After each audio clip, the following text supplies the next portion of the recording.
এটা কোনো সাধারণ কোম্পানি নয়, কারণ এখানে কাজ পাওয়া যায় কর্মীদের বয়সের উপর ভিত্তি করে। যত বয়স তত উঁচু তলায় কাজ, আর যত উঁচু তলায় কাজ তত তুমি শক্তিশালী বলে গণ্য হবে।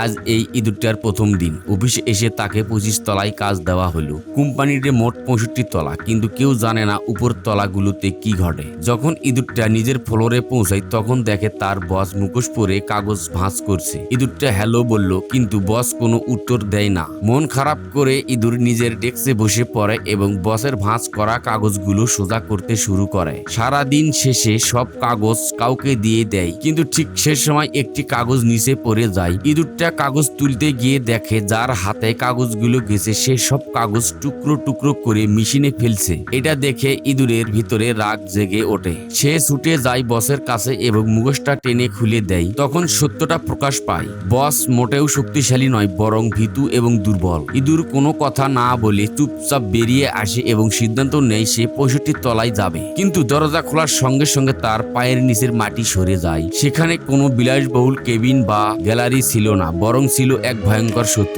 যাদের বয়স বেড়ে যায় আর যারা কাজে অযোগ্য হয়ে পড়ে তাদের ময়লার মতো ফেলে দেওয়া হয়। ইঁদুরটা পালানোর চেষ্টা করে, কিন্তু এক বিশাল মেশিন তাকে টেনে ধরতে শুরু করে। ঠিক তখনই লিফটের দরজা বন্ধ হয়ে যায় আর সেই মেশিনটা ভেঙে পড়ে যায় মাটিতে।